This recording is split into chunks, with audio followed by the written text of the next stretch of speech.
Alors peut-être qu'en attendant, je vous demanderai de bien vouloir, le cas échéant, indiquer votre nom et celui de votre organisation en utilisant les petits points bleus en haut à droite de votre écran pour qu'on puisse aussi vous identifier. Et puis petite information aussi, on a coupé volontairement vos micros en raison du grand nombre de participants et on vous invite à utiliser le chat pour poser vos questions et on prendra un temps en fin de présentation pour y répondre.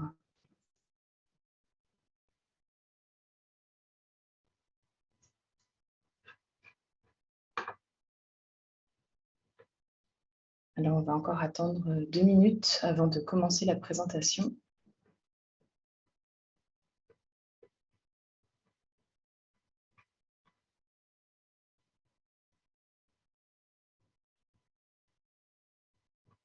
Donc, pour ceux qui nous rejoignent, on attend quelques instants le temps que d'autres participants nous rejoignent.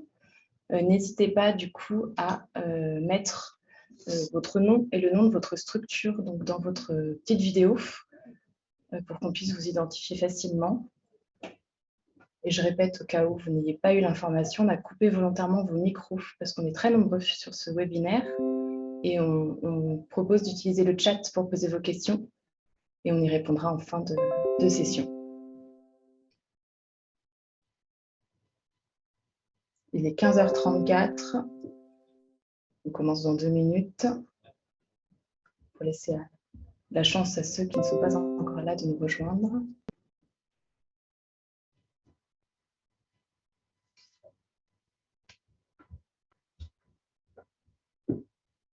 Est-ce que vous pouvez me faire un petit pouce pour me dire si vous m'entendez bien et si vous voyez bien l'écran qui est du coup... Ok, merci.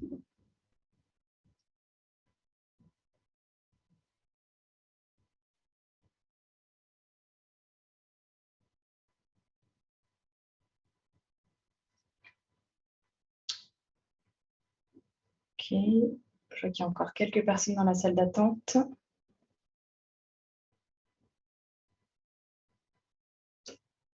Il est 35. Je vous propose qu'on commence. Donc, bienvenue. Merci donc d'être avec nous sur ce webinaire. Alors, du coup, donc ce webinaire il est dédié au projet de participation des jeunes. L'idée, c'est vraiment de réfléchir à comment on encourage l'action des jeunes avec le programme Erasmus+. Il suscite un fort intérêt, vous êtes très nombreux aujourd'hui. Donc, du coup, pour ceux qui nous rejoignent, les micros sont coupés. Passez par le chat pour poser vos questions, et puis on prendra un temps en fin de session pour y répondre. Donc, je suis Alice Dartout, je suis chargée de mission à l'agence Erasmus+, Jeunesse et Sport basée à Paris. Et c'est moi qui animerai ces webinaires avec le soutien de mon collègue Roland Morin, donc, que vous voyez aussi à l'écran, et qui collectera vos questions dans le chat tout au long de la présentation. L'objectif de ce webinaire, c'est de vous présenter donc les opportunités offertes par les projets de participation des jeunes et de vous donner suffisamment de clés de lecture pour que vous puissiez vous projeter dans un projet et éventuellement que vous puissiez aussi promouvoir ces opportunités auprès de vos collègues ou de vos jeunes.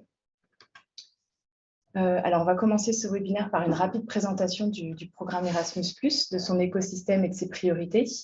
Et puis, on abordera les projets de participation, évidemment, puisque c'est le sujet principal de ce webinaire. Et on aura la chance d'avoir 2 structures qui ont été financées en 2021, qui viendront illustrer l'action en présentant leurs projets, donc qui ont été financés. Et enfin, on prendra un temps pour répondre à vos questions en fin de séance, avec voilà, aussi quelques ressources qu'on vous présentera. Et aussi, du coup, à l'issue de ce webinaire, on vous renverra donc à la fois la présentation puis d'autres documents qui vous aideront à vous projeter et à déposer des projets. Alors, très rapidement, Erasmus+, c'est un grand programme, c'est d'ailleurs le programme européen en direction des jeunes. Il est géré en France par 2 agences, une agence en charge des secteurs de l'éducation et de la formation, qui est située à Bordeaux, et une agence en charge des secteurs de la jeunesse et des sports, qui est donc basée à Paris et pour laquelle je travaille, avec mon collègue M. Morin. Et comme vous pouvez le voir à l'écran, la structure du programme est identique, quel que soit le secteur. Ça s'organise autour de 3 grandes actions clés, les actions clés 1 et 2 qui sont décentralisées et l'action clé 3 qui, elle, est centralisée, c'est-à-dire que les fonds sont gérés directement à Bruxelles et non pas par les agences nationales.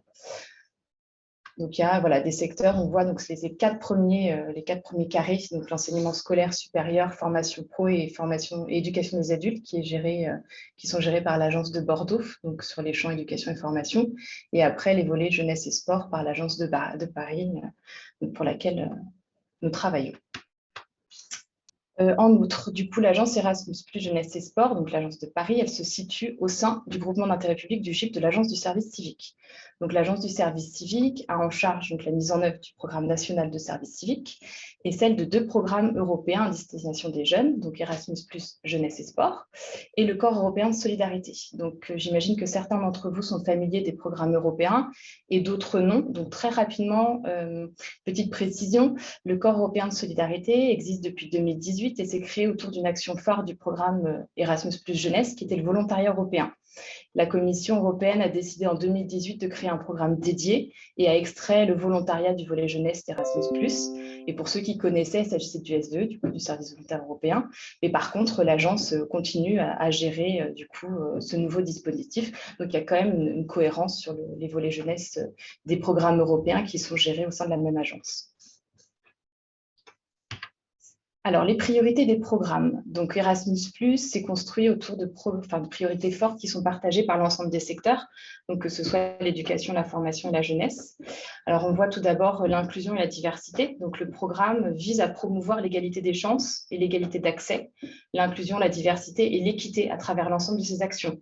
C'est-à-dire que les participants ayant moins d'opportunités, donc c'est moins d'opportunités dans leur accès à la mobilité, ils occupent une place centrale donc, dans les programmes, et le programme met à leur disposition différents mécanismes et des ressources spécifiques pour faciliter leur participation. Donc, on va par exemple avoir des leviers financiers ou des accompagnements renforcés pour les aider à participer aux actions du programme. Et d'ailleurs, les organisations candidates, donc qui déposent des projets chez nous, sont fortement encouragées à adopter une approche inclusive afin de rendre leurs projets et leurs activités accessibles à divers types de participants. On a également l'environnement, et l'environnement et l'action pour le climat sont des priorités très fortes de l'Union européenne, qui reconnaît le rôle déterminant de tous les acteurs de la société pour agir vers une transition réussie d'ici à 2050.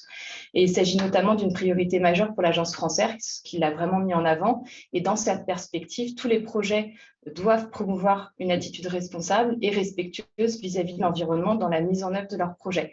Donc, c'est à la fois une thématique qui doit être traitée dans les projets, mais aussi dans la mise en œuvre des projets, il faut réfléchir à des attitudes responsables. Donc, qu'est-ce qu'on va faire pour contrebalancer éventuellement aussi certaines de nos actions?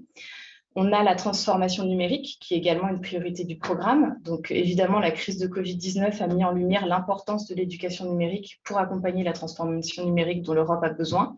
On a notamment souligné la nécessité d'exploiter le potentiel des technologies numériques et le besoin de développer des compétences numériques pour tous. Donc ça, c'est aussi un enjeu fort. Donc, à travers les activités que vous allez mettre en place, l'utilisation aussi de formats numériques. Et enfin, la participation à la vie démocratique. Donc, le programme Erasmus+ répond à la participation limitée des citoyens au processus démocratique. Leur manque de connaissance de l'Union européenne ne favorise pas non plus leur participation. Et donc, l'idée, c'est vraiment d'aider à ce que le programme lève des freins qui limitent l'engagement de certains dans la vie politique et sociale de leur communauté ou de l'Union. Et les projets de participation des jeunes répondent totalement à cette priorité. Je passe le diapo. Hop. Voilà. Du coup, évidemment, je vais très vite, pardon. Le programme Erasmus+ a aussi des priorités dédiées au secteur jeunesse et des objectifs qui lui sont propres et qui visent notamment à accompagner la montée en compétences des jeunes, surtout donc les plus éloignés de la mobilité, qui reste vraiment pour le secteur jeunesse le public cible prioritaire. L'idée, c'est aussi d'accompagner les jeunes à renforcer leur employabilité et leur permettre de s'ouvrir à d'autres, de découvrir de nouvelles cultures, modes de vie et de mieux comprendre leur environnement en leur permettant de s'impliquer davantage en tant que citoyens.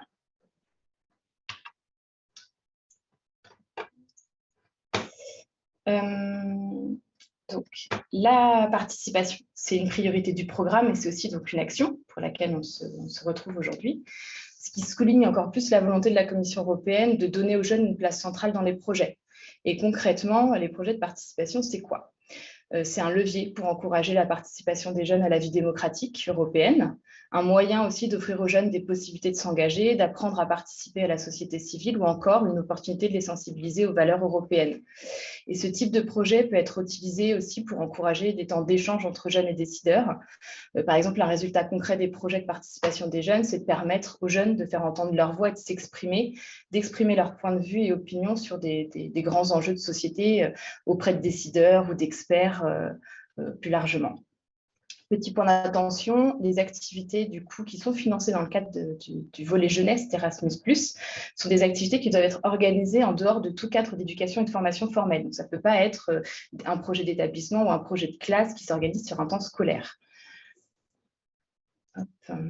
Donc, le but des projets de participation, ça va vraiment être d'aider les jeunes à renforcer leurs compétences personnelles, sociales, civiques, numériques, à les aider à devenir des citoyens européens actifs. Et c'est aussi un moyen de les accompagner et de les encourager, d'encourager l'autonomisation des jeunes. Les projets de participation des jeunes encouragent également l'implication dans la vie démocratique, en contribuant aussi à soutenir les objectifs de l'Union européenne, donc contribuer à la paix, à la sécurité, la protection des droits de l'homme, le développement durable, etc. Et enfin, c'est une opportunité pour tester des idées au niveau local ou aussi pour prendre part à des activités qui auraient un bénéfice, donc pour soi en tant que jeune et participant, et aussi pour éventuellement un groupe, une communauté plus étendue. J'ai un problème de souris, je suis désolée. Hop, voilà, pardon.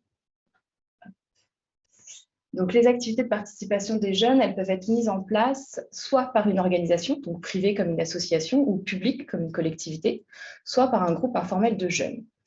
Alors, vraiment, en mettant ça en avant, c'est aussi une volonté de la Commission de montrer aux jeunes que cette action s'adresse à eux directement. Donc, un groupe informel de jeunes, ça se compose d'au moins 4 jeunes qui doivent avoir entre 13 et 30 ans. Et si le dépôt se fait par un groupe informel de jeunes, il y a un des jeunes qui, lui, doit être âgé de 18 à 30 ans, donc il doit être majeur, qui exercera le rôle de représentant et qui engagera sa responsabilité au nom du groupe. C'est-à-dire qu'il déposera le projet en son nom pour le groupe. Et dans ce cas-là, le groupe informel peut faire appel à un coach pour l'accompagner et l'aider à mettre en œuvre un projet ou encore pour l'aider à traiter de certaines thématiques spécifiques. Donc, à noter que les services d'un coach peuvent être particulièrement pertinents et utiles pour soutenir les jeunes ayant moins d'opportunités dans le développement et la réalisation de leur projet, puisque ça reste, du coup, comme je disais tout à l'heure, une cible prioritaire. Et donc, voilà, il faut pouvoir les accompagner aussi au dépôt de projet s'ils le désirent. Alors, les activités soutenues dans le cadre des projets de participation, elles peuvent prendre la forme ou les formes suivantes. Donc, on les voit à l'écran, donc des ateliers, des débats, des jeux de rôle, des utilisations d'outils numériques, donc plutôt des formats en ligne, des campagnes de sensibilisation, des formations, etc. Des consultations, des événements d'information. Et lorsque c'est pertinent, du coup, voilà, vivement recommander d'utiliser et d'inclure des formats numériques comme des webinaires, ou éventuellement l'utilisation d'outils de participation, donc voilà, des outils de sondage. Et ça vient du coup soutenir la priorité de transformation numérique. Les activités, elles peuvent être aussi transnationales, ce qui sous-entend impliquer des partenaires d'autres pays et peuvent être mises en œuvre dans un ou plusieurs pays participants. C'est-à-dire que si vous avez un partenariat avec 3 pays, l'activité, elle peut se passer dans un des 3 pays ou dans les 3. Il peut y avoir une itinérance. Et c'est aussi un format d'action, les projets de participation des jeunes, qui permet la réalisation d'activités nationales. C'est-à-dire que là, les activités sont mises en œuvre au niveau local, régional ou national et peuvent impliquer donc une ou plusieurs structures, enfin partenaires nationaux. Et toutes les activités de participation des jeunes, quel que soit le niveau auquel elles sont mises en œuvre, donc local, national, transnational, et quelle que soit leur forme, doivent avoir une dimension européenne et une valeur ajoutée démontrée. C'est-à-dire que chaque activité soutenue, donc financée par le programme, doit contribuer à atteindre un ou plusieurs des objectifs qu'on a vus donc précédemment. Donc, en résumé, les actions de participation des jeunes, ça touche des jeunes de 13 à 30 ans qui peuvent mettre en œuvre et ou participer à des projets de participation des jeunes qui seraient portés soit par eux au travers d'un groupe informel, soit par une structure, donc une association ou une collectivité, par exemple, qui les aiderait à mener un projet. L'impact premier du projet devra permettre aussi de faire entendre la voix des jeunes et que celle-ci soit prise en compte dans l'évolution des politiques publiques. On a vraiment cette volonté de pouvoir permettre aux jeunes de devenir un acteur, notamment sur les politiques publiques qui les concernent. Et les projets peuvent donc durer de 3 à 24 mois. Et forcément, ils peuvent se réaliser à différents niveaux. Donc, on l'a vu, local, régional, national ou transnational.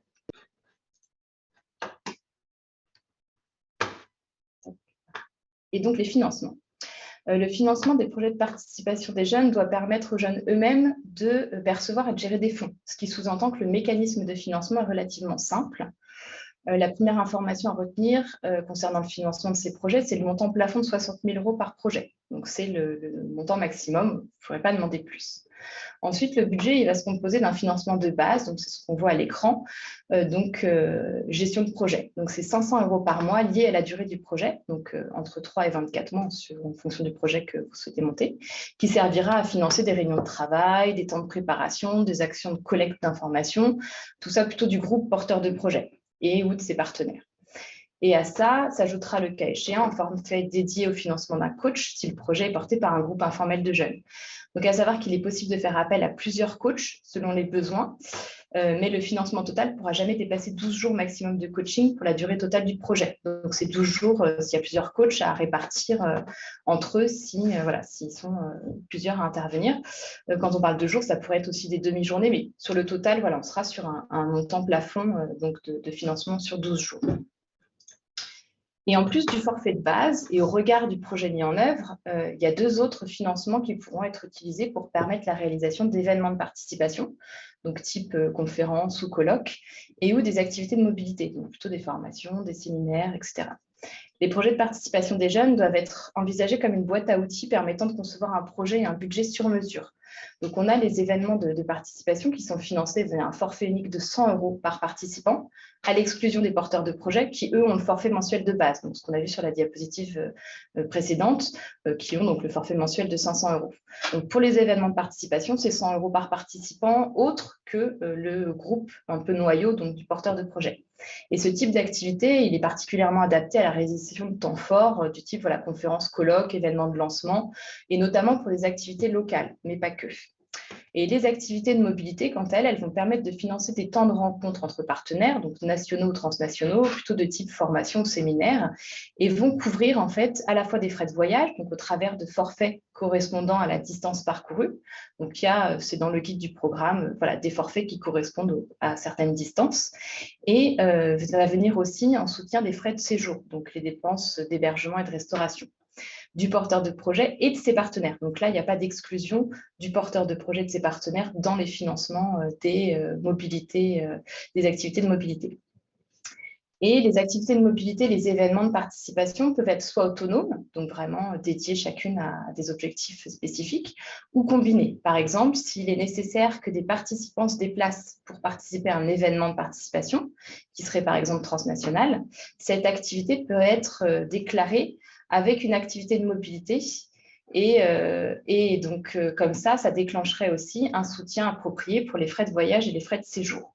Donc, il y a vraiment cette volonté d'avoir un budget qui est quand même construit majoritairement sur des forfaits qui dépendent donc, de la durée ou du nombre de personnes impliquées, voire du type du coup d'activité réalisée et qui peut venir vraiment se compléter pour monter un projet un peu sur mesure dont le budget reflètera un peu la spécificité. Donc, avec toujours ces 60 000 € plafond. Donc, on voulait illustrer en fait tout ce temps un petit peu de présentation avec du coup des 2 projets qui ont été financés en 2021 et qui sont des projets du coup différents mais qui abordent aussi des thématiques prioritaires qui mettent vraiment en avant donc la place du jeune dans les projets. Et nous, ça nous permet aussi de rendre un peu plus concret cette présentation, qui est donc effectivement un petit peu technique, avec du coup un apport d'exemples, de 2 exemples financés cette année. Alors, je vais juste arrêter du coup mon partage d'écran un petit instant. pour voir aussi si donc les personnes, parce que vous êtes très nombreux, invités du coup sont là. Est-ce que du coup, alors normalement il y a Oriane et Marine, est-ce que vous êtes là? Et si oui, est-ce que vous pourriez lever la main que je puisse vous identifier plus facilement dans le groupe? Bonjour. Bonjour, super. Eh bien, écoutez, je peux vous laisser la main, Marine, pour commencer. Est-ce que ça vous va, du coup? Et est-ce Ouais, que vous pas de avez souci. besoin de partager éventuellement votre écran ou non? Dites-moi. Non, j'ai pas Non. prévu OK, de support super. visuel. Parfait. Bah, écoutez, je vous laisse. La parole est à vous. Et merci de votre intervention. Avec plaisir. Du coup, bonjour à toutes et à tous. Je suis désolée, ça va pas être très interactif et du coup pas très participatif. Mais n'hésitez pas à poser des questions et je me ferai un plaisir d'y répondre après. Donc l'objectif, c'est vous présenter un petit peu, nous, le projet qu'on a déposé, le Réseau national des juniors associations l'année dernière. Et donc, comment ça s'est déroulé sur la candidature, etc. Peut-être en 2 mots déjà, l'association. Alors, déjà, je suis Marine Boin, déléguée générale du Réseau national des juniors associations, qui est une association d'éducation populaire qui a été créée en 1998 sous l'impulsion d'un groupement d'intérêt public et d'associations d'éducation populaire qui ont fait le constat que rien n'était fait pour les mineurs pour qu'ils puissent s'engager en autonomie sous forme associative. C'est pour ça qu'est née la démarche Junior Association qui s'adresse aux 11-18 ans et qui leur permet de monter des associations et d'avoir accès à des outils du monde associatif, tels que la possibilité d'ouvrir un compte bancaire, d'avoir des assurances, de faire des demandes de subventions, etc. Donc maintenant, pour rentrer un peu dans le vif du sujet, je vais vous présenter un petit peu la genèse du projet, comment il est né, sur quel constat et pourquoi on a décidé de lancer ce projet-là. Donc le projet a été lancé en 2021, mais a commencé à être réfléchi dès 2019 par notre conseil d'administration. Pour la petite parenthèse qui est très importante, je trouve, notre conseil d'administration a une petite particularité, c'est qu'il est composé de plusieurs collèges. Le collège des membres permanents, qui est en fait composé de structures d'éducation populaire que vous connaissez certainement, qui sont la Ligue de l'enseignement, la Fédération des centres sociaux de France, la Confédération des MJC de France, GEDAncre, qui intervient juste après moi si je ne dis pas de bêtises, et l'association AnimaFac, qui est un réseau d'assauts étudiantes. Et on a un collège des juniors associations, où en fait ce sont des jeunes qui sont membres de juniors associations et qui sont élus dans notre conseil d'administration et donc qui ont exactement la même place que nos structures permanentes, donc la Ligue, les MJC, etc. Donc la question de la participation des jeunes, elle est très présente au sein du RNJA, dans notre objet, dans les actions qu'on mène, mais aussi dans notre fonctionnement. Donc c'est assez important pour nous quand on mène un projet, quand on met en place un projet, de toujours penser à la participation et de la mettre au milieu de la construction des projets et que ce ne soit pas juste de la consultation, mais bien de la participation. Donc la genèse de ce projet, c'est que en 2019, le conseil d'administration a commencé à se questionner de qu'est-ce qu'on pourrait faire en 2021 pour les 120 ans de la loi de 1901 qui régit le droit d'association des mineurs. C'est un temps important pour les associations, etc. C'est une loi très importante, aussi pour les jeunes qui veulent s'engager. Donc, il y avait envie de mener un projet de participation, de mener un projet politique à ce moment-là pour ces 120 ans. Deuxième contexte, en 2017, il y a eu le projet de loi Égalité et Citoyenneté qui a amené pas mal de changements que vous connaissez peut-être, mais notamment le droit d'association des mineurs. Donc maintenant, la loi 1901 permet, depuis 2017, aux mineurs de monter leur association en autonomie ou de d'être membre d'une association loi 1901 et d'en prendre des responsabilités, donc d'assumer les rôles de présidence, de trésorerie, etc. Sauf que c'est une loi où il n'y a eu aucun décret et aucune campagne de sensibilisation qui a été faite derrière. Donc la loi n'est pas du tout connue et donc n'est pas du tout respectée sur les territoires. Donc il y avait cet enjeu aussi pour le RNJA, qui est une structure qui favorise l'engagement des jeunes et donc qui défend le droit d'association des mineurs, de la faire connaître et de mettre en lumière en fait les freins à l'engagement des mineurs. puisque nous, notre objectif, ce qui n'est pas le cas de beaucoup d'associations, c'est de disparaître un jour. C'est de se dire que, en gros, la société française, elle est prête à accepter que des mineurs montent leurs projets en autonomie, qu'on les croit sur parole et qu'on puisse les accompagner sans faire à leur place, etc. Donc, il y avait cet enjeu-là, notamment de faire connaître cette loi et de faire connaître ses freins, puisque ça nous arrive souvent d'avoir des groupes de mineurs qui ont voulu monter leur assaut loi 1900 et qui se retrouvent, en fait, ils ne peuvent pas monter de compte bancaire parce que les agences ne veulent pas et ne leur font pas confiance. Ils n'arrivent pas à aller chercher des subventions parce que, en gros, on leur fait comprendre qu'ils sont mineurs et qu'ils ne peuvent pas le faire s'ils ne sont pas accompagnés et qu'ils n'ont pas un cadre très sécurisé. Donc, il y avait tous ces enjeux-là qui étaient présents. D'où cette envie d'aller vers un projet de participation et plus exactement ce qui s'est dessiné comme un dialogue structuré. Une envie de donner un espace aux jeunes pour qu'ils puissent se rencontrer, conscientiser leur engagement, les freins qu'ils ont dans leur engagement au quotidien, etc., qu'ils puissent construire progressivement des propositions autour de ces freins-là et qu'ils puissent créer un dialogue avec des décideurs politiques ou techniques dans la bienveillance et dans un vrai dialogue, quoi, un vrai échange. Donc, pour vous présenter maintenant rapidement le projet, donc, il s'appelle Délibération. Il n'est pas encore terminé. Il se termine en septembre 2022. Donc, on est à peu près à la moitié du projet actuellement. Il s'est mené en 2 phases. Une première phase où on a organisé des rencontres territoriales sur les territoires pour que les juniors assos puissent se rencontrer et discuter entre eux. Puis une consultation en ligne pour permettre à ceux qui ne pouvaient pas forcément être là présents sur les rencontres qui puissent aussi en fait faire part de leurs expériences, de leurs envies, de leurs propositions, etc.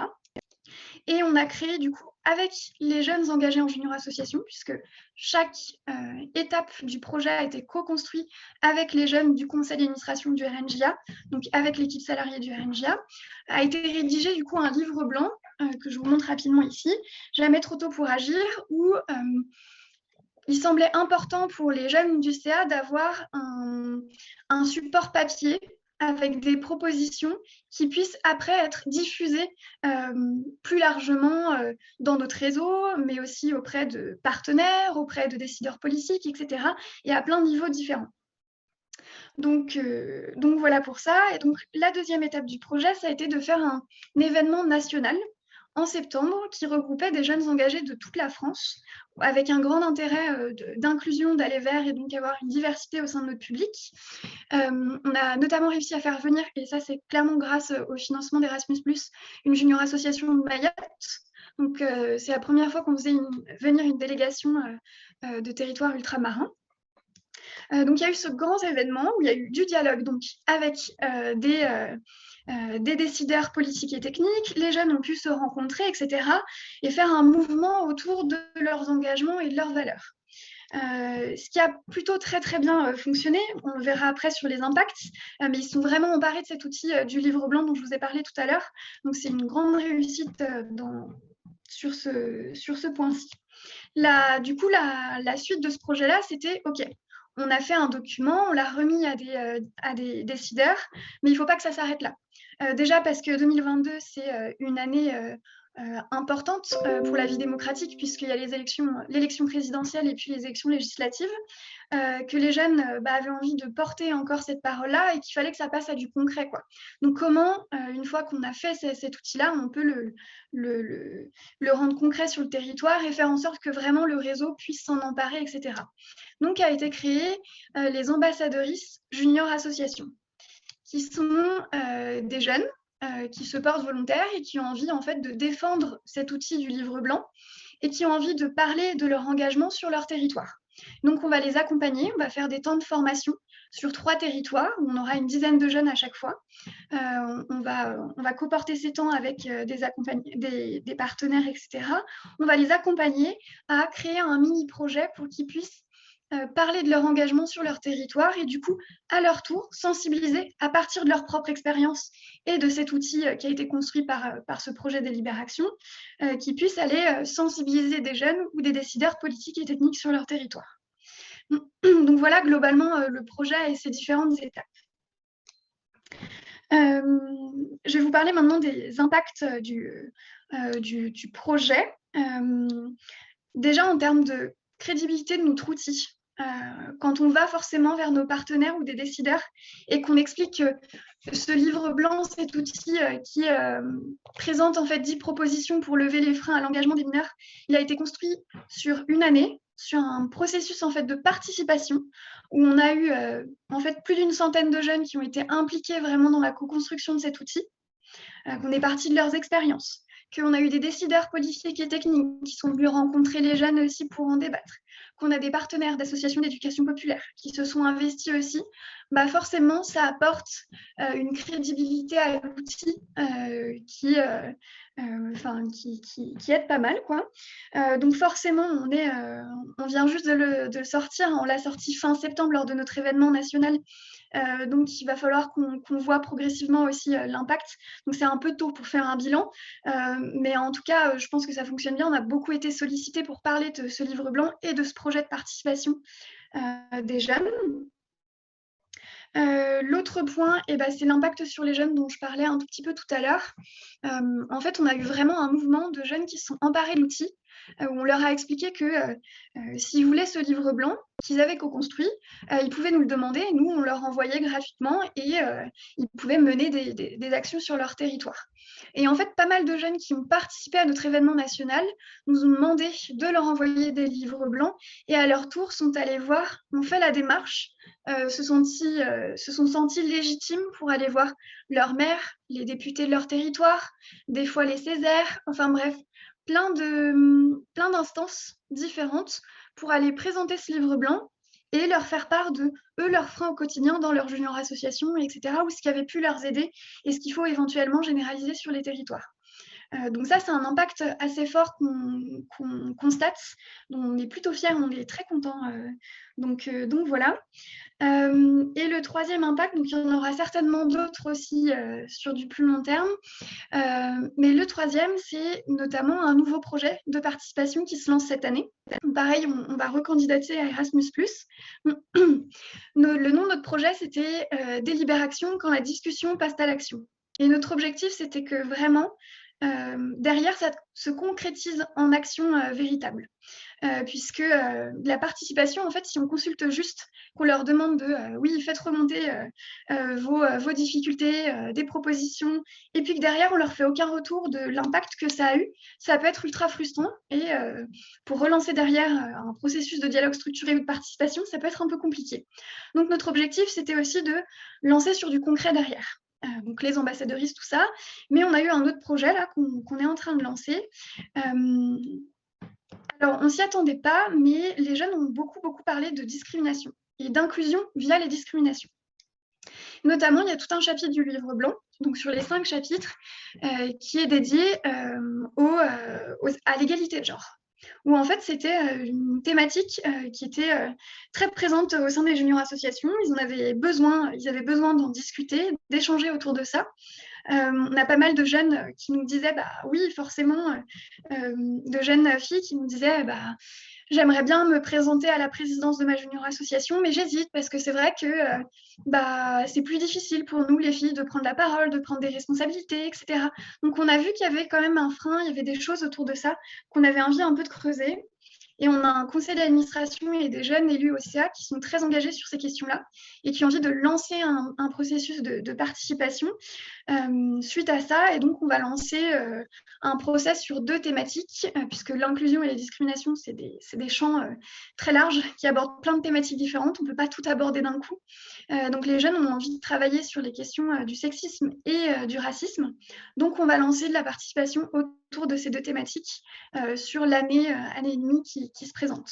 Donc pour moi, ça c'est aussi clairement un impact, c'est que les jeunes qu'on a investis là depuis 1 an sur des méthodes de participation, de dialogue structuré, etc., à une échelle nationale, ont envie de continuer l'aventure et de se dire, OK, maintenant on a envie d'aller explorer d'autres thématiques et de continuer sur ces processus de participation.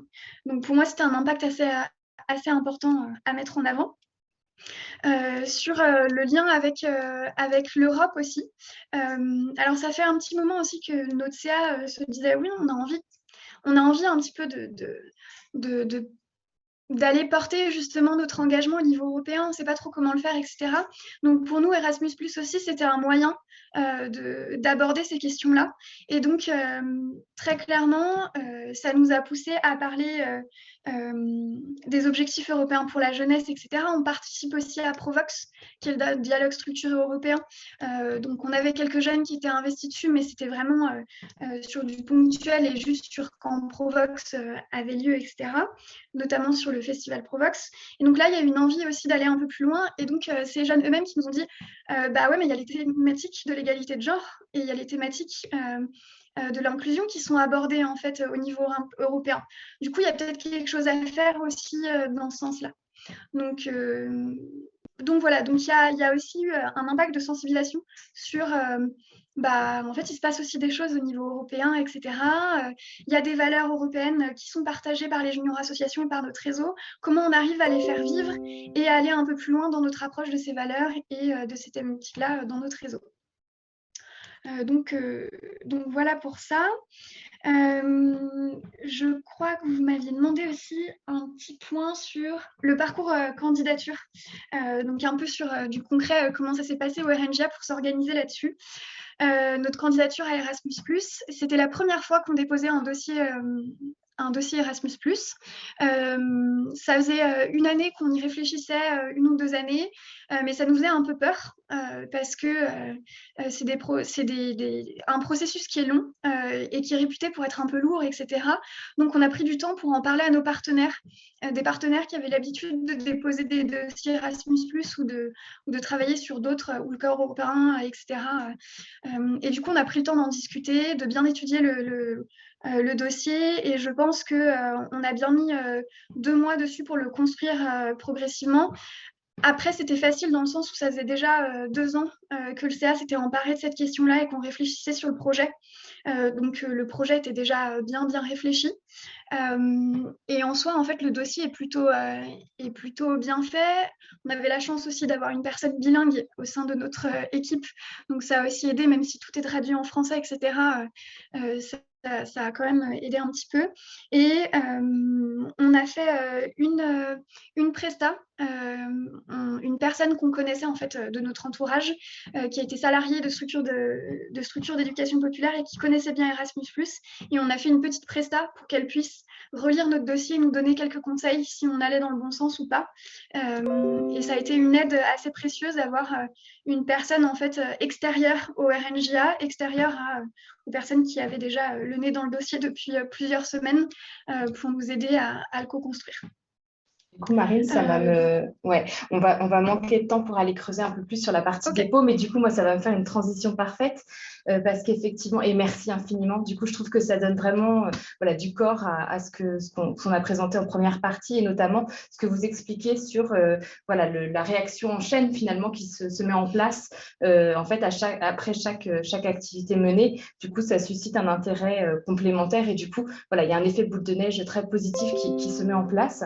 Quand vous parliez là d'accompagnement, effectivement, donc, à savoir que dans chaque région du territoire, vous avez un référent régional, donc, on appelle ça des référents donc Europe Jeunesse Internationale, qui sont en fait des contacts privilégiés qui maîtrisent très bien les dispositifs et qui peuvent venir vraiment en soutien pour relire vos dossiers, réfléchir à une idée avec vous. Et à côté de ça, on a aussi, donc ce sont des gens qui sont proches de vous, puisqu'ils sont basés sur vos territoires en région, incluant du coup les régions ultrapériphériques et les pays et territoires d'outre-mer. Et évidemment, vous avez aussi donc, les chargés de mission de l'agence. La présentation qui a été faite vous sera envoyée du coup à l'issue du webinaire et vous aurez du coup des liens, notamment le lien des chargés de mission et de ses référents en région pour voilà, savoir qui contacter.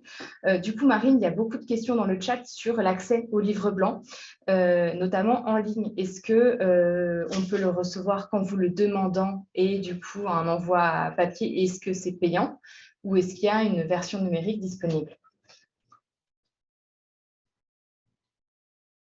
Ah oui, le micro. Alors, attendez. Hop, hop, hop. Où êtes-vous? Touk. Alors, Jérémy, est-ce que tu aurais la main pour redonner la parole à Marine? C'est bon. C'est bon.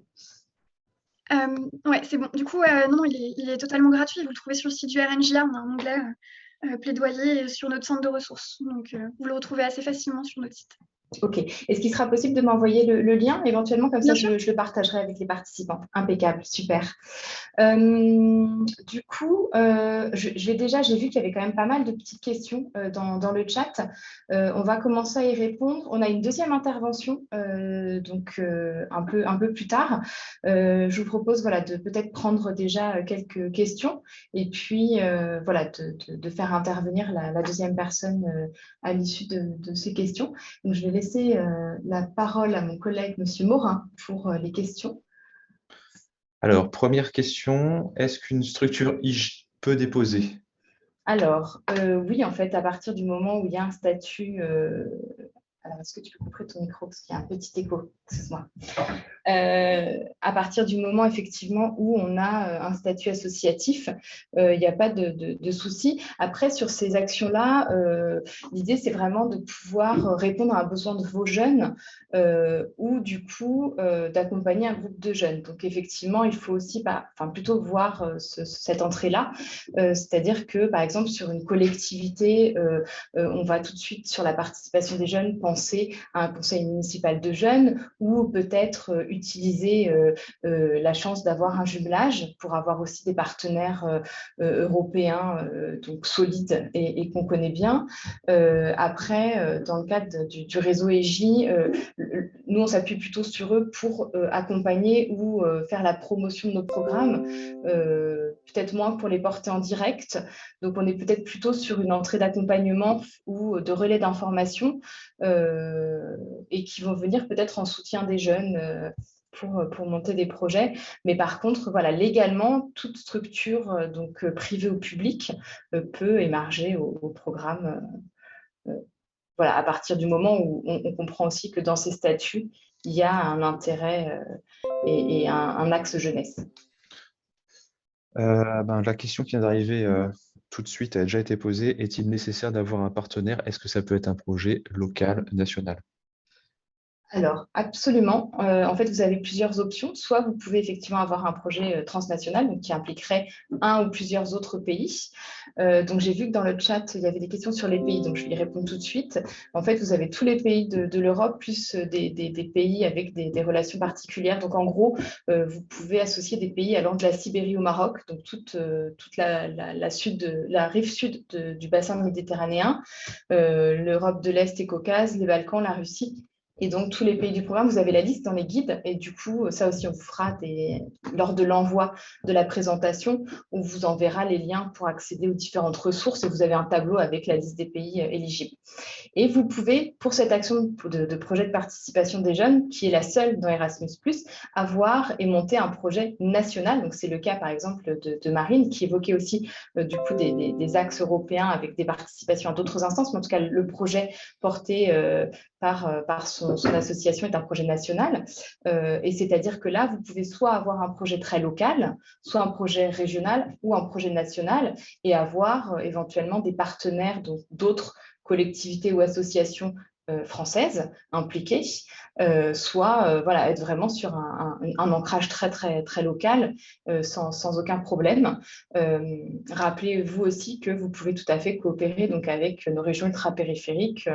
Voilà, ça reste une dimension nationale si vous voulez organiser un projet avec, du coup, c'était l'exemple tout à l'heure de Marine avec Mayotte, avoir des projets qui impliquent voilà, d'autres structures partenaires nationales. Ça inclut aussi donc, les régions ultra-périphériques et les pays et territoires d'outre-mer. J'ai eu pas mal de questions sur les coachs. Est-ce que tu peux redéfinir ce qu'est un coach et qui peut en bénéficier?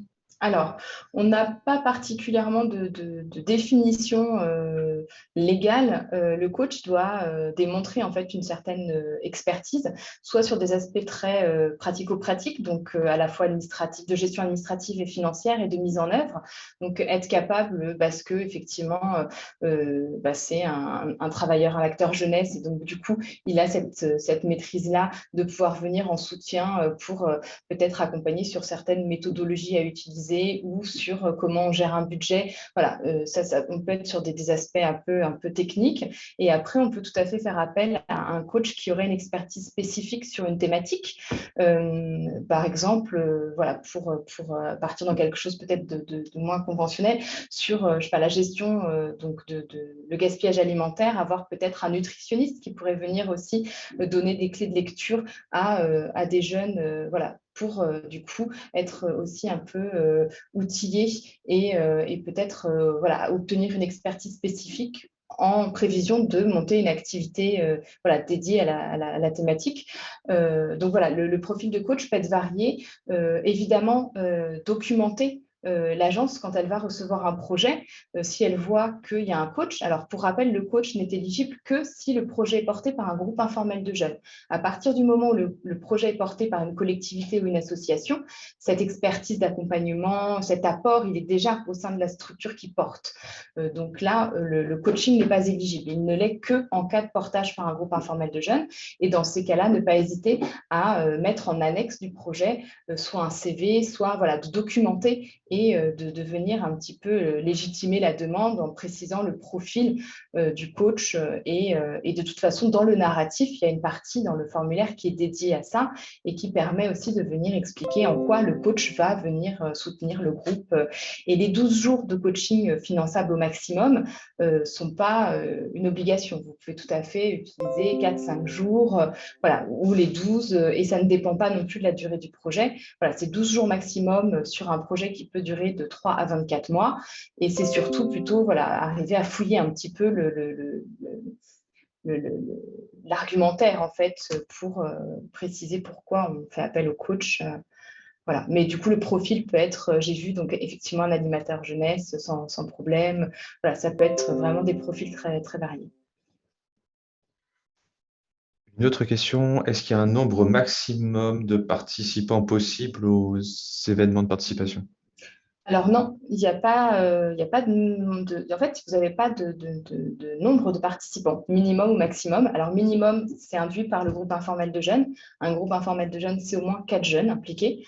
Mais sinon, en fait, il n'y a pas vraiment de volumétrie sur le nombre de participants dans les projets de participation. Il faut que ce soit effectivement cohérent par rapport à l'activité que vous souhaitez mettre en place. Ce qui va à un moment peut-être bloquer l'effectif, c'est le montant plafond de 60 000 euros. Mais sinon, vous pouvez tout à fait envisager des événements d'envergure très large qui permet la participation de plusieurs centaines de personnes sur un événement de participation, par exemple. Et où trouve-t-on les formulaires? Alors ça, pareil, vous allez recevoir à l'issue de ce webinaire une petite fiche qui vous explique un petit peu comment candidater.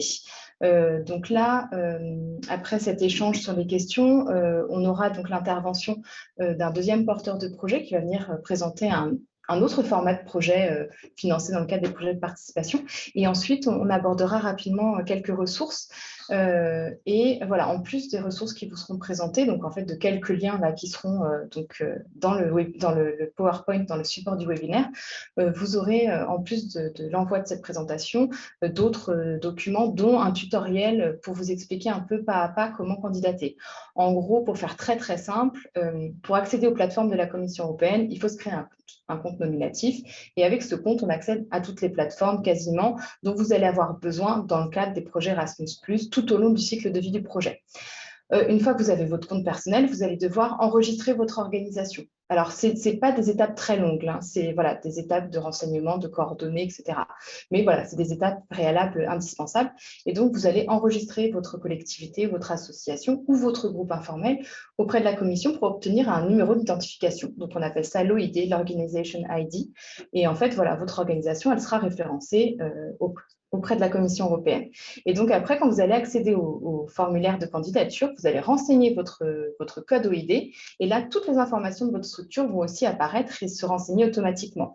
Mais cette étape préalable de création de compte pour accéder aux plateformes et d'enregistrement de votre structure seront nécessaires pour accéder au formulaire de demande de subvention. Et vous allez voir, on a une seule et unique plateforme avec voilà, toutes ces étapes-là qui sont voilà, centralisé dans la même plateforme, au même endroit. Et donc, vous aurez les tutoriels. Et je rappelle encore une fois qu'à la fois les correspondants en région ou les chargés de mission de l'agence sont à votre disposition. Voilà, si vous avez une idée de projet aussi pour peut-être vérifier qu'elle colle avec l'action ou éventuellement échanger sur comment on pourrait faire en sorte qu'elle colle, ou à côté aussi pouvoir peut-être voilà, obtenir des compléments d'information sur des aspects plutôt techniques. Voilà, ne pas hésiter non plus à nous solliciter, mais on va faire en sorte qu'à l'issue voilà, de cette petite entrée en matière, vous ayez suffisamment d'outils pour pouvoir vous projeter aussi sur un dépôt prochain de projet de participation des jeunes, car nous avons pas mal de financements possibles, enfin disponibles. Du coup, voilà, n'hésitez pas à candidater. Voilà, il y a des budgets. Pas mal de questions d'un seul coup, notamment sur les 500 € de frais de gestion. Est-ce que tu peux le redéfinir? Alors, c'est un forfait mensuel. Donc, on ne va pas te demander, comme je disais tout à l'heure, l'idée des budgets, c'est d'avoir des forfaits qui facilitent aussi le montage de projets et le portage d'un projet par des groupes de jeunes. Donc, l'idée, c'est de ne pas avoir une charge administrative trop lourde non plus. Et donc, en fait, au moment des bilans, puisque du coup, on est un des rares programmes à financer une avance avant la réalisation de l'activité. Donc, si il y a quand même des contrôles à opérer, mais si tout se passe bien, on verse une avance allant jusqu'à 80% avant la réalisation de l'activité. Vous mettez en place l'activité et sur réception d'un bilan pédagogique et financier, on verse un solde si solde il y a. Et du coup, le forfait de 500 €, il ne va pas être à justifier sur facture. On ne va pas vous demander toutes les petites facturettes qui vont justifier de la dépense mensuelle de 500 €. L'idée, c'est plutôt dans le projet pédagogique, pouvoir expliquer, voilà, du coup, pendant ce mois de janvier 2023, on a réalisé telle et telle réunion, telle et telle action qui justifie, en fait, qu'il s'est passé quelque chose en lien avec le projet pendant le mois en question. Et donc ça, au moment de la demande de subvention, donc il y a différentes questions qui permettent de présenter le projet pédagogique et du coup les différents temps d'activité que vous allez réaliser. Et vous allez devoir annexer certains documents, dont des programmes d'activité. On va vous demander déjà un programme global sur la durée totale du projet. C'est-à-dire que le projet peut durer de 3 à 24 mois. On va vous demander d'avoir une visibilité sur un peu la durée totale du projet et les différents temps donc de réunions, de préparation, de rencontres, de temps forts que vous allez prévoir sur l'intégralité du projet, qui va nous permettre aussi, nous, de justifier que vous demandez un projet qui dure, je sais pas moi, 20 mois, parce que voilà, il y aura des temps répartis sur toute cette durée-là. Et c'est ça aussi qui va nous permettre d'appliquer le forfait mensuel. Ça va être de justifier qu'il se passe des choses pendant les X mois de projet. Voilà, mais pas des petites factures. Après, votre compta propre, c'est autre chose, mais en tout cas, voilà, sur la justification des frais, on va être plutôt sur des aspects pédagogiques et narratifs qui vont venir justifier les dépenses.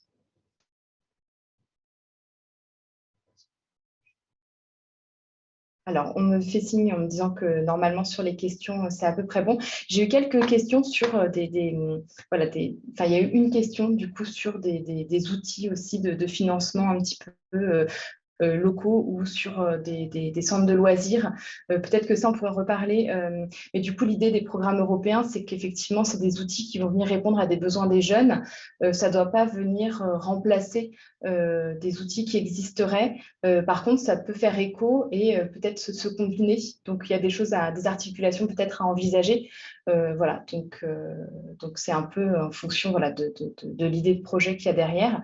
Mais le projet de participation, il est vraiment là pour permettre de répondre aussi à des besoins exprimés par les jeunes, ou en tout cas de les aider à exprimer leur voix.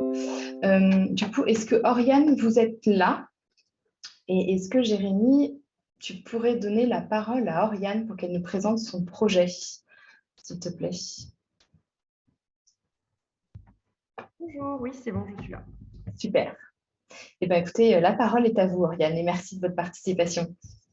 Merci à vous. Et bonjour à toutes et à tous. Du coup, je vais vous présenter un projet porté par l'association Jet d'encre. Déjà, en quelques mots, Jet d'encre, c'est un réseau de jeunes âgés de 11 à 25 ans qui s'engagent dans des médias. Donc, ça peut être des jeunes qui s'engagent dans un média collégien, lycéen, étudiant ou même un média hors scolaire, donc soit monté par un groupe d'amis, mais aussi parfois avec des associations, des MJC, des associations même qui sont présentes ici comme les centres information jeunesse, etc. Et par médias, nous, on entend bien journaux papier, en ligne, radio, télé. Bon, c'est ouvert aussi à tout type de support. Et donc, le GEDANCRE anime un réseau, comme je vous le disais. On organise plein d'événements. On met en place aussi des outils, des formations pour accompagner ces jeunes, mais aussi pas mal depuis ces dernières années, les accompagnateurs qui peuvent être des enseignants, mais aussi, par exemple, des animateurs socioculturels. Voilà brièvement pour l'association. Et donc, nous, lors de la dernière session de 2021, on a déposé donc un K1 participation de jeunes. Donc, c'est un projet qui consiste en l'organisation d'un cycle de conférences de presse jeunes. Donc, pour vous expliquer brièvement aussi, conférences de presse jeunes, c'est comme des conférences de presse professionnelles. On s'est inspiré de l'exercice de conférence où la presse va poser des questions à une personnalité ou une entreprise ou autre face à un sujet d'actualité ou une annonce qui peut être faite. Et donc, nous, on a repris ce concept-là pour l'ouvrir au réseau de GEDANCRE, qui sont plutôt des journalistes jeunes. Et donc, on veut expérimenter cet exercice devant des personnalités publiques. On faisait ce projet auparavant plutôt à échelle nationale. Il y a plusieurs années, on a interviewé des ministres ou autres avec 30 à 100 jeunes en fonction de l'événement. Et on s'est dit, pourquoi pas proposer à travers ce projet de financement Erasmus+, plutôt un cycle où sur une année, sur 14 mois précisément, on va proposer différents temps forts. Et donc, voilà, on a réfléchi à un projet qui a pour objectif donc d'avoir des jeunes qui vont poser des questions à une personnalité ou une institution, ou alors ça peut être aussi à des experts sur des sujets. Ce qui fait que, alors, en 2022-2023, on va organiser 5 actions. Ça va être soit des actions nationales, soit très locales.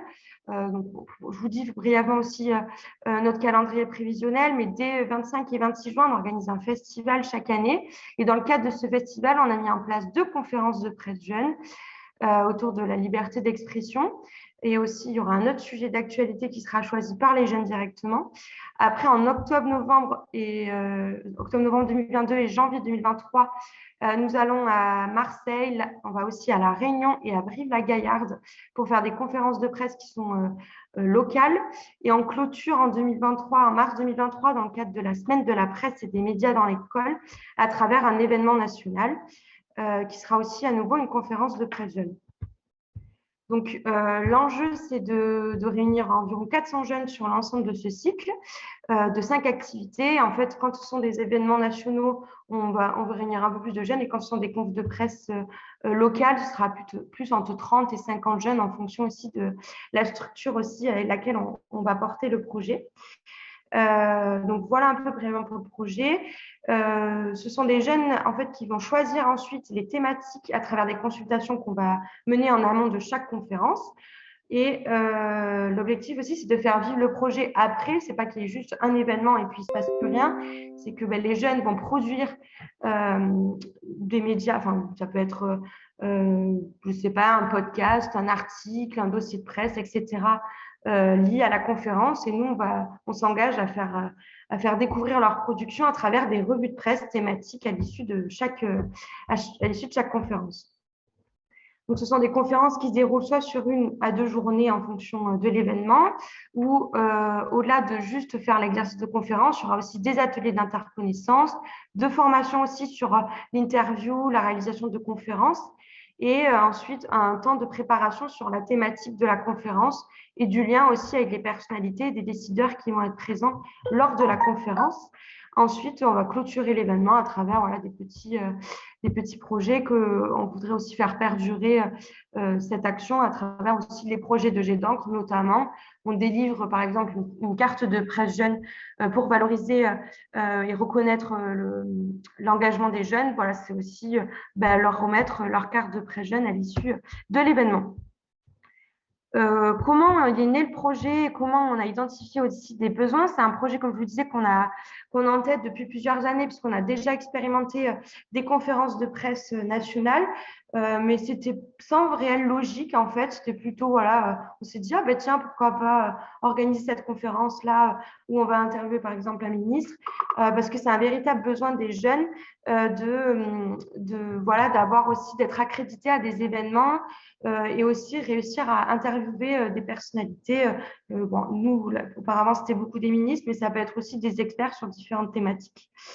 Et pourquoi, du coup, on a déposé lors de cet appel à projet-là? Parce qu'en fait, on a revu, du coup, le nouveau programme Erasmus+, et on s'est dit que l'appel à projet participation jeune correspondait vraiment à nos critères. On se base aussi sur des constats et des actions de terrain où on voyait que les jeunes, à travers nos actions, nous disaient voilà, on a un peu un sentiment d'invisibilité, d'illégitimité. Il y a parfois des conférences de presse nationales, professionnelles qui sont organisées. Et quand on est jeune et qu'on a un média, je sais pas, lycéen, étudiant, on n'a pas forcément la possibilité d'aller à ces conférences-là. Du coup, voilà, nous, on a voulu proposer cette alternative-là, où on veut aussi encourager même les jeunes qui ne font pas forcément partie d'un média dans le débat public, qui peuvent, par exemple, créer une production médiatique juste pour cet événement-là. C'est pas forcément. Nous, c'est sûr qu'on va surtout mobiliser notre réseau en priorité, parce qu'on a construit ce projet avec des jeunes du réseau, mais l'objectif, c'est aussi je vois le RNJA, on travaille aussi pas mal avec le réseau national junior association, puisqu'on en fait partie, on fait partie du bureau. C'est aussi de donner la possibilité parfois de jeunes engagés qui ne sont pas forcément dans un média, mais de venir à cet événement-là. Et travailler aussi avec d'autres réseaux, notamment des réseaux nationaux d'éducation populaire. Voilà. En gros aussi, c'était l'objectif de sensibiliser les décideurs à l'engagement des jeunes. C'est pour ça que on veut aussi les interviewer dans le cadre de ce projet. Et certains vont aussi participer à construire les ateliers de préparation avec nous. Voilà, et donc, comme je vous disais, il a été pensé par les adhérents de l'association qui a délégué aussi vraiment la conception du projet avec le conseil d'administration. Donc, notre conseil d'administration sont 15 jeunes qui sont issus de notre réseau qui ont entre 11 et 25 ans, donc plutôt entre 14 et 25 ans à l'heure actuelle. Et il y a donc l'équipe permanente dont je fais partie. On va plutôt les aider voilà, sur l'aspect logistique et dépôt du dossier Erasmus+. Alors, pourquoi on a choisi ce fonds-là et pas un autre? Auparavant, on avait déjà obtenu un K3 sous l'ancien programme Erasmus+, donc c'était un dialogue structuré que là, on termine tout juste, qui se termine même le mois prochain et qu'on a tenté de mener, qui a bien évolué depuis le dépôt vu qu'il y a eu une crise sanitaire entre-temps, mais ça nous a quand même beaucoup motivé de redéposer parce que on a trouvé que malgré le fait que c'est un peu méconnu pour nous, on n'avait jamais eu de projet européen, enfin si on en avait eu mais il y a très, très longtemps, on a trouvé finalement que le dossier reste accessible. Notamment, on avait un peu ces questions-là, comme vous avez pu avoir, sur comment on intègre une dimension européenne dans le projet. Est-ce que c'est possible d'avoir juste des actions nationales et pas transnationales? Surtout que, voilà, comme je dis, on n'avait pas trop du tout d'ingénierie de projets européens dans l'équipe, à part moi-même qui avait déjà mené des projets européens dans le cadre d'anciennes associations, mais pas avec Jet d'encre. Donc voilà, et en fait, en ayant déjà candidaté, c'est vrai que ça nous a donné l'envie de déposer pour cette nouvelle appel à projet. Et que voilà, les nouveaux critères correspondaient bien au projet de l'association. Notamment, voilà, nous, l'implication des jeunes, on a vraiment réfléchi aussi à travers le formulaire qui vous fait pas mal poser vos questions sur la conception du projet. Et donc, c'est ces questions-là aussi qu'on s'est posées quand on y a réfléchi avec le conseil d'administration et sur la plus-value aussi d'avoir une application des jeunes, de réfléchir aussi à comment on mêle ça avec des décideurs avec lesquels on a du mal des fois en tant que jeunes d'être en lien. Voilà, globalement. Et ce que ça nous apporte d'avoir un financement européen, déjà, c'est une diversification de financement pour l'association, parce que ça lance aussi une nouvelle dynamique et ça contribue aussi à notre projet associatif. On a aussi, du coup, réfléchi à comment inclure cette dimension européenne. Notamment, il y aura une des conférences de presse jeune qui aura une thématique dédiée à l'Europe. Donc, on essaie aussi de s'ouvrir sur faire une sensibilisation à la citoyenneté européenne des jeunes, mais aussi plus globalement.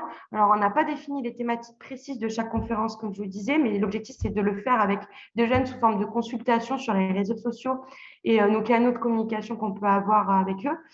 Sur des sujets variés. Alors, on sait déjà un peu les sujets qui vont ressortir, ce qu'on le voit notamment à travers des projets qu'on peut mener.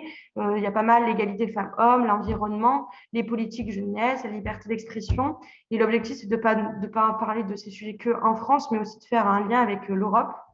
Et on a aussi des jeunes Européens qui sont aussi parfois dans des lycées français à l'étranger ou non, mais qui sont francophones, qui voudraient participer à des actions. Donc voilà, c'est aussi l'objectif, l'enjeu, c'était aussi d'ouvrir ça à pas forcément que notre réseau métropolitain, parce que comme vous avez pu le voir aussi, il y a une des conférences de presse jeune qui va se dérouler sur un territoire d'outre-mer. Nous, c'est une difficulté pour nous d'aller là-bas parce qu'on a beaucoup de jeunes qui créent des médias là-bas, mais on n'a pas de relais à l'heure actuelle à part des associations qui sont partenaires, mais pas de bénévoles forcément. Donc, c'est aussi un tremplin pour nous puisqu'on va pouvoir y aller et développer quelque chose là-bas. Donc, faire une conférence de presse jeune, mais aussi lancer une dynamique, notamment à La Réunion, et poursuivre, pourquoi pas, d'autres projets à l'issue de l'événement. Voilà, donc ce que je disais, c'est qu'on est une association nationale, mais au final, on va mener aussi des actions qui sont très locales avec des partenaires. Donc, c'est ça aussi qui est intéressant. Et pour terminer, alors comment on a monté le partenariat? Alors, sur cet appel à projet-là, on n'a pas de partenaire, on a juste des lettres de soutien de partenaires de réseaux d'éducation populaire. Mais auparavant, par exemple, pour le KA3, on avait fait surtout appel à notre réseau actuel de partenaires.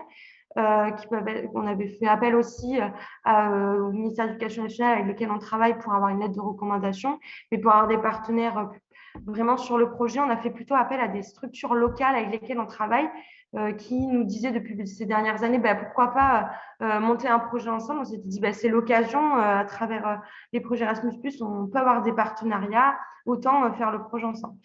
Là, on aura des partenaires, mais ce sont plutôt des partenaires qui seront ponctuels sur chaque événement qu'on va associer sur un temps fort, mais pas forcément sur l'ensemble du projet.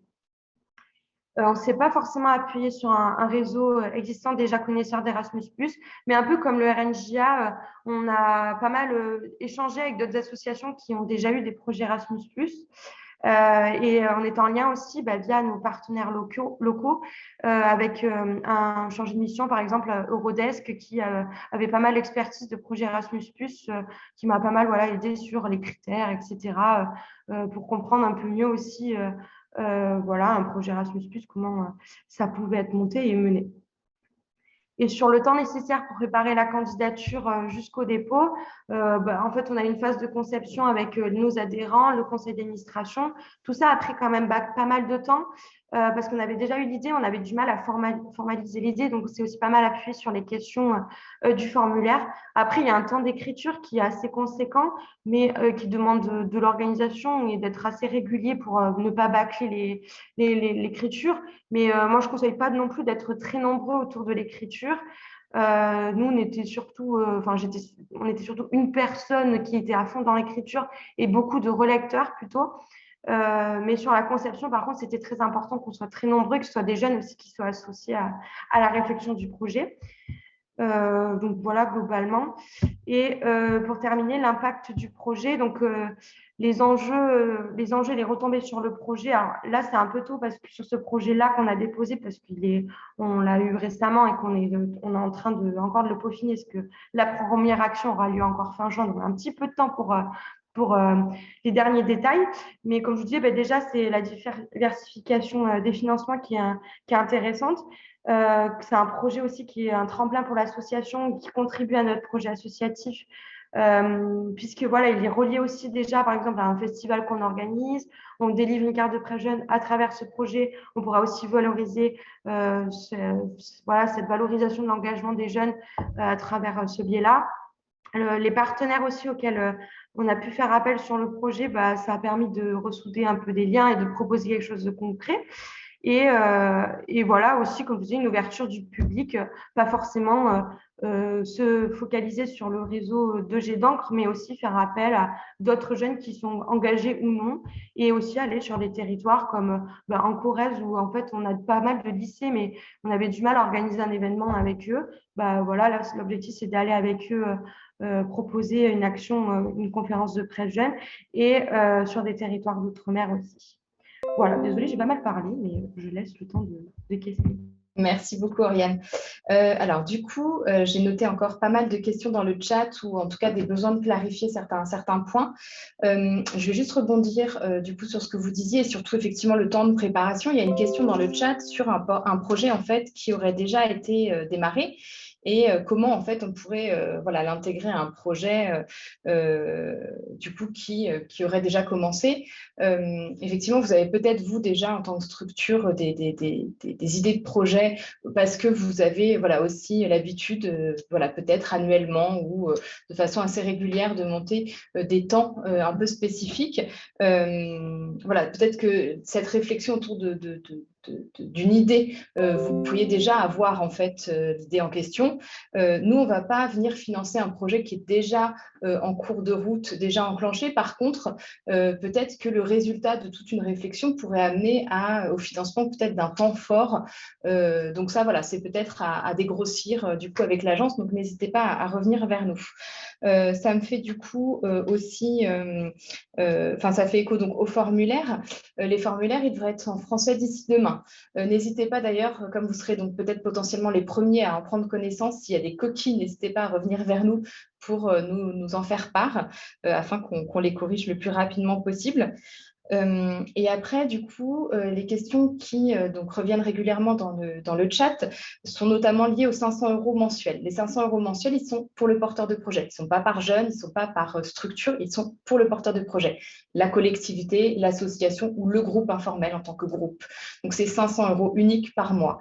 Et effectivement, pour un groupe de jeunes qui n'auraient pas peut-être les épaules, ou en tout cas dont un des jeunes ne souhaiterait pas prendre la responsabilité du portage du projet, puisqu'effectivement, ça sous-entend derrière que donc c'est lui qui s'identifie auprès de la commission sur le site internet, c'est son RIB, donc s'il reçoit l'argent sur son compte bancaire. Alors après, on pourrait toujours voir avec la banque pour qu'il ait un compte le temps du projet, mais en tout cas, c'est quand même lui qui prend cette responsabilité-là.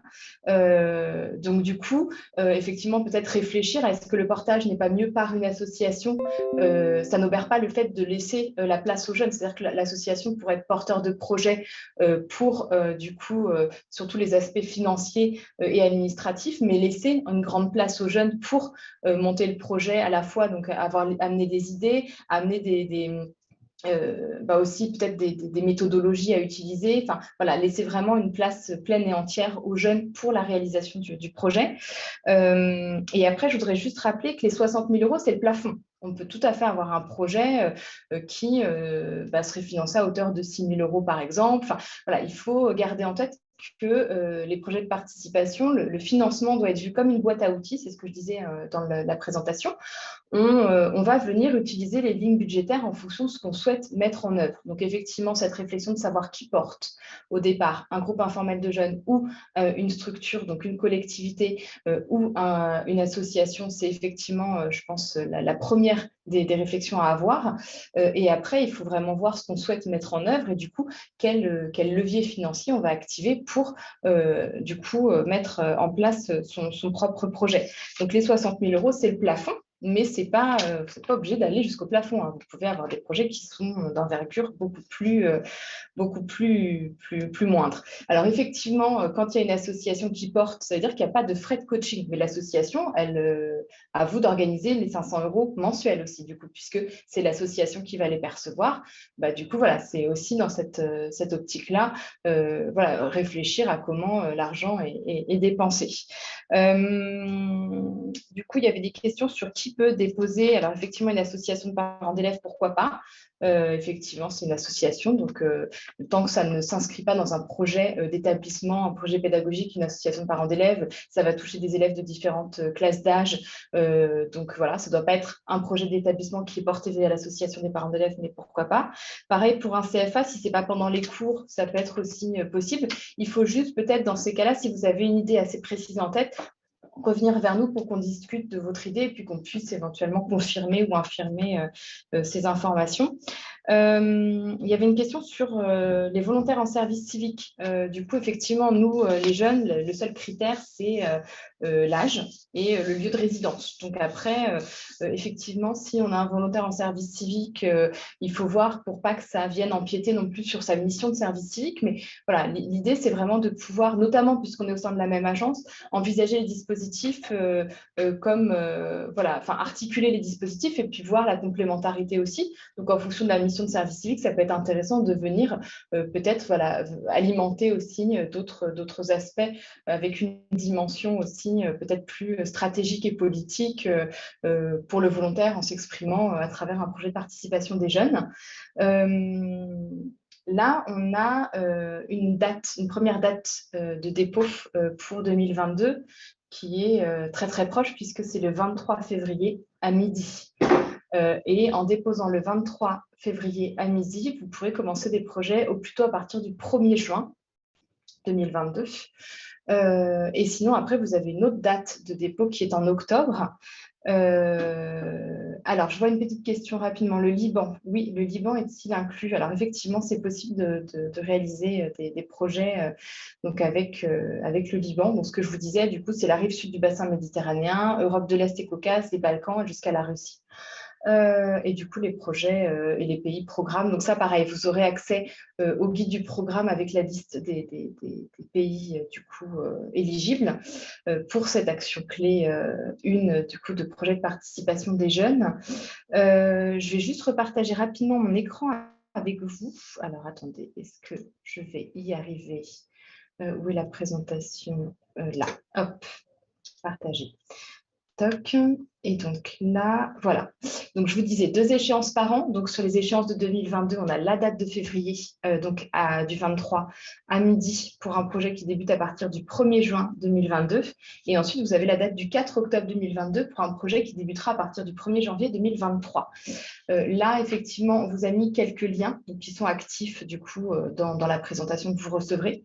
Vous avez donc comment obtenir donc, un identifiant. Donc je vous disais, il faut vous enregistrer au préalable pour du coup obtenir un identifiant auprès de la Commission européenne et comment déposer du coup votre candidature et donc avec un formulaire qui sera en français normalement à partir de demain. À ça, on vous ajoutera aussi un tutoriel qui revient un petit peu sur ces 2 premiers aspects-là qui viendront en complément du coup de ces ressources. Vous aurez aussi accès à une fiche détaillée en fait qui est une fiche un petit peu d'aide à la lecture du programme, du guide du programme sur l'action de projet de participation des jeunes. Donc on va vraiment revenir sur des éléments un petit peu clés qu'on a vus lors de la présentation là, en début de session et également voilà, des aspects voilà, de critères et d'éligibilité, notamment les éléments budgétaires.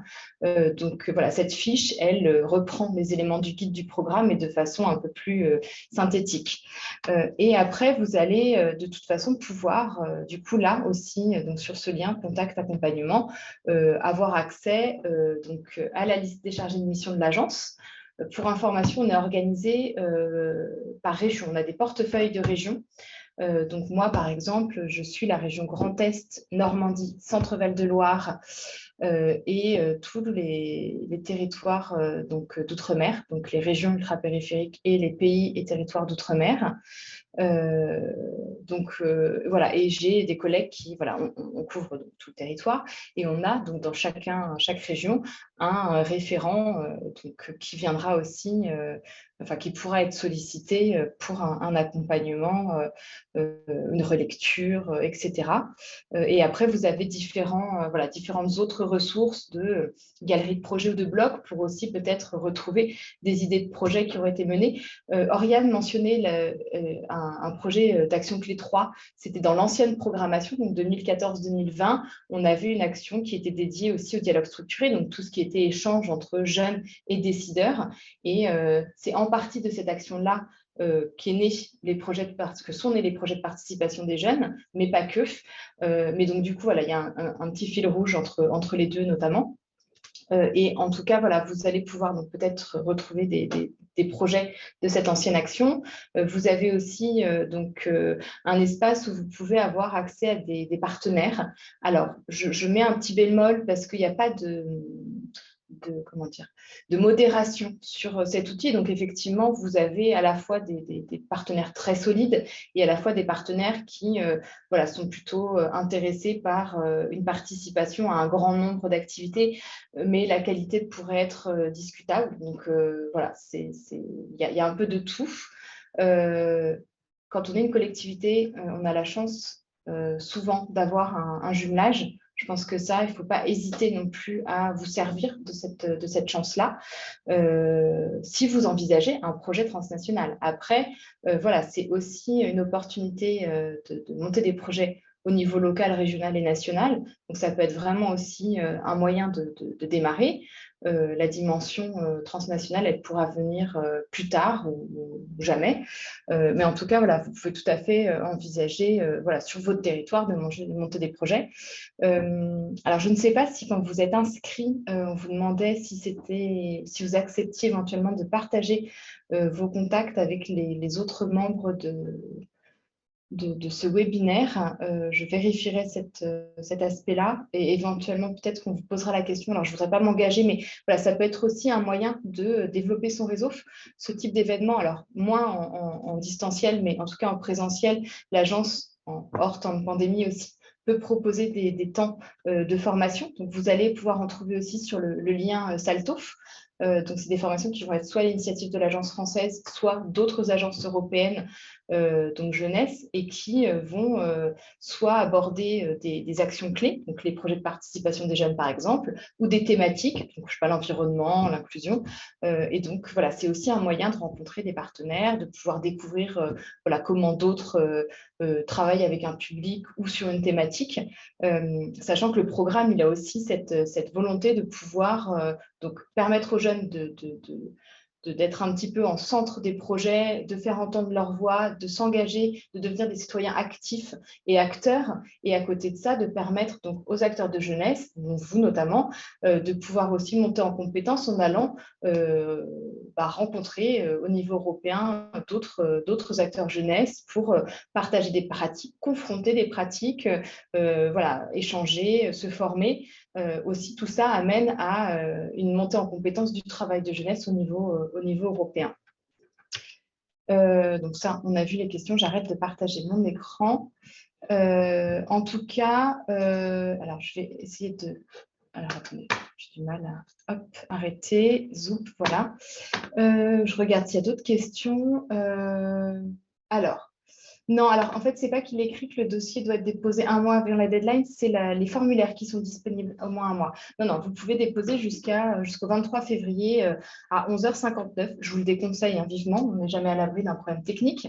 Mais en tout cas, voilà, la deadline, la date limite pour soumettre, appuyer sur le bouton de soumission de votre demande de subvention, parce que tout se fait en ligne, c'est le 23 février à 12h, heure de Paris. Voilà, donc après... ouais, il y a une autre question. Ouais. On rassure les parents. Ah oui, alors pardon. Comment on rassure les parents? Alors, comment on rassure les parents? Je pense en les associant. Pas hésiter à organiser des temps de rencontre aussi. Alors, peut-être qu'effectivement, si vous êtes sur un groupe informel, là, il y aura peut-être un besoin plus important de rassurer les parents. Tout dépend en fait de la composition de votre projet et s'il est porté par un groupe ou par une association. En tout cas, il faut envisager des temps d'échange. C'est vraiment le dialogue, c'est la base. Partir sur envisager en fait toutes les questions possibles et inimaginables, ne pas hésiter à aussi peut-être vous rapprocher de structures qui ont porté. Donc, quand je vous présentais là certaines ressources, vous avez notamment des blogs ou des espaces de promotion de projets qui ont été financés et pour certains terminés même. Peut-être prendre attache avec certaines structures aussi, voir avec le référent régional de votre territoire. Peut-être que lui pourra vous mettre en lien avec d'autres structures qui auraient impliqué des projets, enfin qui auraient touché des jeunes, pas forcément dans le format projet de participation des jeunes, mais peut-être sur des échanges de jeunes, qui est une autre forme. Peut-être qu'on se reverra sur un prochain webinaire pour ça. Mais en tout cas, voilà, vous pouvez aussi peut-être vous appuyer sur l'expérience d'autres structures de votre territoire et pourquoi pas organiser des temps, voilà, des temps de réflexion. Ça aussi, ça peut être un sujet de projet de participation intéressant.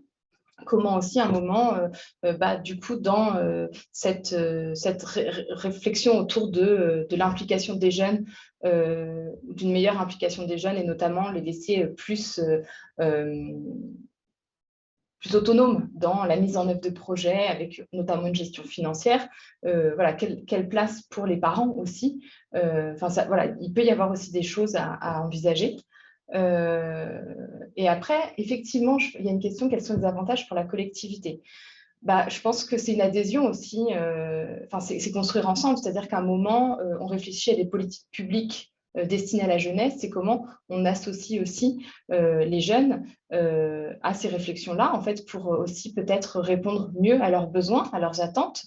Il faut de toute façon, je pense, partir de là. C'est-à-dire qu'à un moment, pourquoi vous réalisez un projet Erasmus+, jeunesse voilà, à quoi ça répond comme besoin? Quel est l'impact que vous attendez grâce à ce projet-là?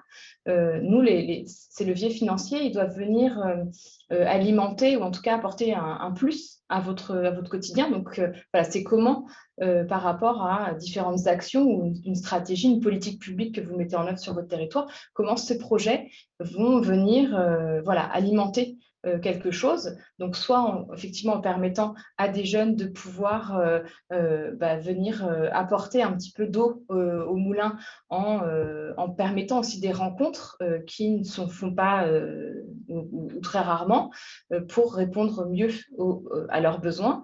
Voilà, peut-être aussi voilà, c'est une opportunité pour voilà, créer aussi une citoyenneté, aller montrer aux jeunes voilà, qui sont aussi les citoyens de demain et qu'il faut qu'ils s'engagent, qu'ils s'investissent, voilà, ils doivent se faire entendre aussi voilà, pour que certaines choses puissent bouger. C'est aussi investir sur la jeunesse. Voilà. Et là, du coup, ça dépasse le cadre de la collectivité. Voilà. Et du coup, en plus, je rappelle que 2022, c'est Année européenne de la jeunesse, qu'en plus, on est en plein dans la présidence française de l'Union européenne jusqu'en juin. Voilà, il y a beaucoup de sujets on a une année d'élection. Voilà, donc bon, je pense que 2022, c'est l'année où il faut faire des projets de participation. Voilà. Et du coup, il y a aussi des financements et des chargés de mission disponibles. Et donc, voilà, pour les candidatures, tout va vous être envoyé donc par mail, tous les liens pour du coup créer votre identifiant, créer votre compte, créer votre identifiant, accéder au formulaire. Voilà, donc je pense qu'on a fait à peu près le tour. C'était très dense, il est -2, il nous reste juste 2 minutes pour peut-être évaluer. Est-ce que vous avez eu, voilà, est-ce que les informations étaient intéressantes?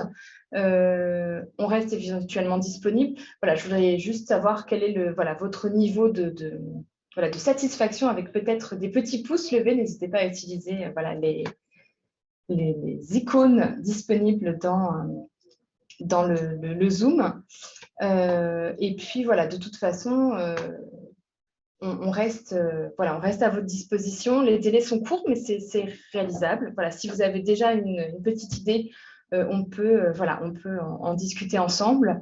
Et puis, voilà, rien n'est impossible. Donc, voilà, il suffit de se lancer. Et voilà, donc, on revient vers vous très vite, je pense d'ici demain, avec voilà, tout un kit d'informations. Et puis, on reste de toute façon voilà, à votre entière disposition pour aborder peut-être des réalités plus particulières. Voilà. Voilà, il n'y a plus qu'à. Merci beaucoup. Et du coup, j'espère à bientôt pour plein de projets. Bonne fin de journée à tous et merci beaucoup de votre participation.